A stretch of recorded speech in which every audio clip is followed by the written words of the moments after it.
বৃহস্পতিবার সকালে ফালাকাটার ডাকঘরের সামনে গ্রামীণ ডাক সেবকদের 18 দফা দাবির ভিত্তিতে ধর্মঘট করে বিক্ষোভ দেখায়।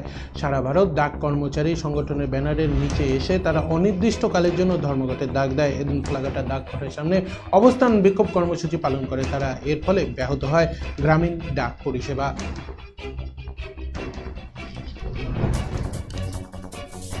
সারা ভারতের জিডিএস সারা ভারতের জিডিএসদের অবস্থান বিক্ষোভ চলছে। কর্মসূচিটা কিসের জন্য? আমরা আজকে অবস্থান দিতে সারা ভারতবর্ষ জুড়ে শাখা ডাকঘরগুলি লাগাতার ধর্মঘটের ডাক দেওয়া হয়েছে। সেটা হচ্ছে আমরা সাধারণত আমরা যারা গ্রামে ডিউটি করি, যারা আমরা জিডিএস, আমরা 4 ঘন্টার ডিউটি করি।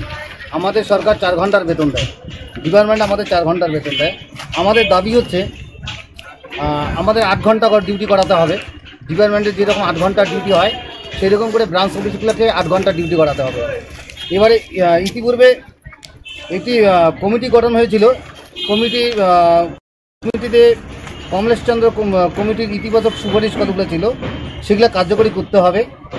আর টিআরসি 1/1/2016 থেকে বর্ধিত হারে বাড়াতে ভাতা প্রদান করতে হবে। গ্র্যাচুইটির পরিমাণ, আমাদের বর্তমান গ্র্যাচুইটি হচ্ছে আমরা যদি কেউ রিটায়ারমেন্ট হয়ে যাই তাহলে আমাদের 1.5 লক্ষ টাকা দিয়ে আমাদের 1.5 লক্ষ হাতে ধরে দিয়ে আমাদেরকে বিদায় করে দিচ্ছে। সেটা আমাদের ন্যূনতম 5 লাখ টাকা করতে লাগবে।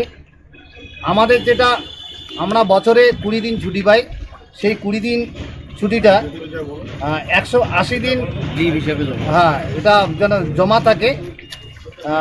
তারপরে হচ্ছে আমাদের কর্মজীবনে 12 বছর, 24 বছর, 36 বছরের যে একটা প্রমোশন হয় সেটা 3টি আর্থিকের সুবিধার্থে বৃদ্ধি করতে হবে। গ্রামীণ ডাক সেবক এবং পরিবারের জন্য চিকিৎসার পরিষেবার লাভের সুযোগ দিতে হবে। সাব অফিসের আন্ডারে আজ থেকে সারা ভারতে বিভিন্ন চলবে।